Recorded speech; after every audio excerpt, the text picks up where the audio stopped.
Hello, I'm really pleased that you've joined us for this course on the theory, research, and practice of positive interventions.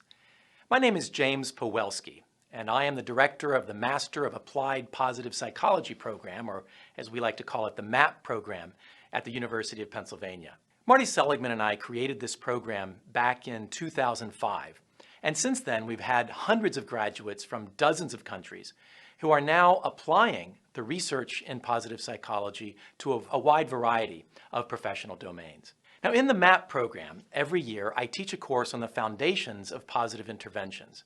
And in that course, we examine the philosophical underpinnings, the research dimensions, and the applications of positive interventions.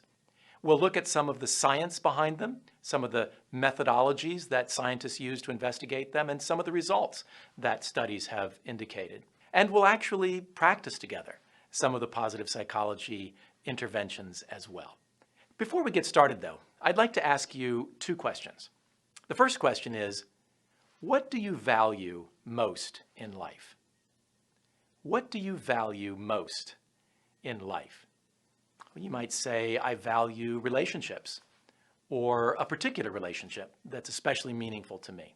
Or you might say, I value learning, and that's why I'm taking this class. Or you might say, I value adventure, always looking for something new, always looking to grow. It can be more than one thing, but whatever it is, I invite you to write that down now.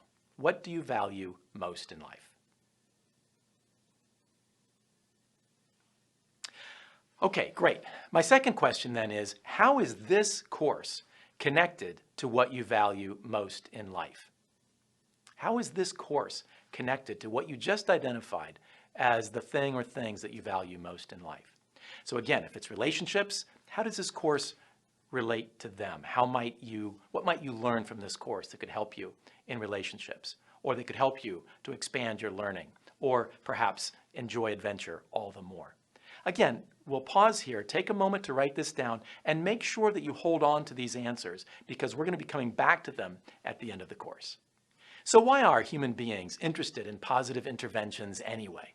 Well, I think one reason is because we live in a world of change, don't we? We live in a world where our internal lives are in continual change. Our moods, our feelings, what we're observing, who we're talking with, all of those things make these deep changes inside of us. We're continually growing, developing. William James, one of the founders of the field of psychology, and someone I like to think of as perhaps a grandfather of positive psychology, observed that we are continually becoming something we never were before. We're continually becoming something we never were before. As much as it may seem like we're going to the same job that we had yesterday, we've never been to that job today. And we're different in large or small ways from the way we were yesterday. Not only our internal worlds are changing, but our external worlds are changing as well. Sometimes we have new responsibilities in our work environment. Sometimes we change jobs and take on an entirely new position at a new company, or maybe even change careers. And those changes are big changes in our family relationships or our close friendships. Those, again, are continually changing. It may be the same person that we're having dinner with tonight that we've had dinner with on multiple occasions in the past. But we've never had this food in this context with this experience that we've just had over the course of this day. And of course, our societies are continually changing. There are continually new things being brought into the collective consciousness, and we're always evolving and moving forward. So we live in a world of change. A second reason why we're interested in positive interventions, I think, is because we want to know how to influence that change. It's not enough that things are different, but we want them to be different in certain ways. My wife Susie and I have a kindergartner named Liam, and he sometimes lets us know that he would like change to be more rapid. He was looking forward to the time when he'll be able to drive a car or make his own decisions about where he's going to go this afternoon without necessarily mommy and daddy having to be there with him all the time. So whether we're young or old, we can sometimes feel like we're kind of stuck in a rut and we want to make change more quickly. Other times we may want to slow change down. It may seem that things are just happening too quickly, or our agendas are just too full, and we always have something that we should be doing, and we just like to be able to take a breath and relax and connect and have a little bit of downtime. So regardless of whether we want to make the change more rapid or to slow it down or other kinds of change, what we want to do is maximize the effects of our efforts. We want to know that if we take action to try to change our internal states or perspectives, that change is actually going to be effective. If we're feeling bored and we want to be interested in something, we want to know that the activity we turn to will indeed interest us. Externally also, we want to make sure that the effects of our efforts actually take hold. And so if we change our job or career, we want to make sure that we change to a new environment that's actually better for us and a better fit. In short, we want to be able to influence the change in our lives so that we can be happy. And by happy, I don't just mean momentary moods, although those are very important as well, but also we want to have this sense of reaching our potential, of doing what we can with our lives, of doing something good and meaningful in the world, of living our lives well, or just of flourishing. Now, where can we turn to find advice on how to live our lives well?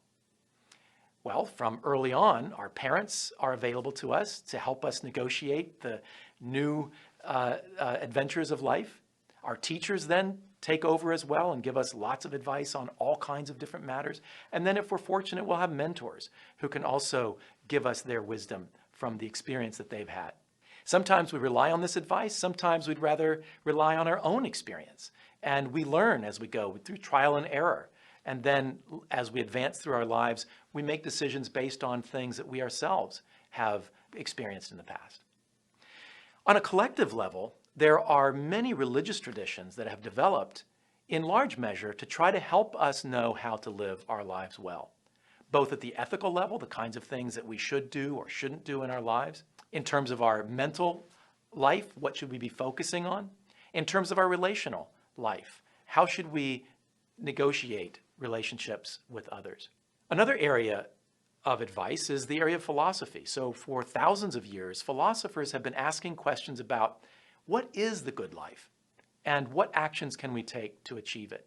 And not only philosophers, but also poets and playwrights and novelists have written works of literature exploring different aspects of human experience and how to improve it. Musicians and artists similarly examine these questions in our lives.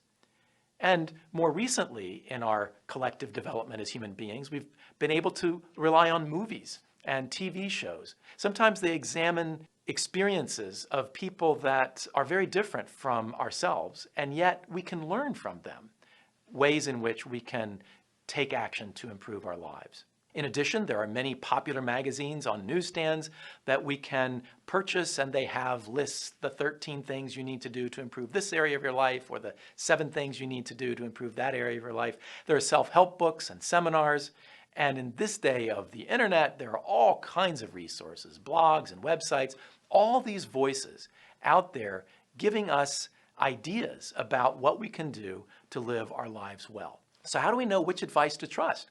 Some people are motivated very differently than others. Our parents probably have different motivations from somebody who's trying to get us to buy a magazine. Now, part of the adventure of life is that we don't come with a user's manual. And so it's hard to know sometimes how to sort through all of these voices. We don't always wind up listening to the right voice. Or sometimes the right voice was there, but we should have followed it, right? Or we don't always know how best to live our lives. And we do often make mistakes sometimes because we know what we should do, but it's hard to discipline ourselves to follow through on that. So this is where positive psychology comes in. It focuses on using the best scientific methods of empirical psychology to inform us about how we can live our lives well. And in the next section, I will share with you a fun thought experiment as a way of understanding more deeply the perspectives of positive psychology and the approaches to positive interventions.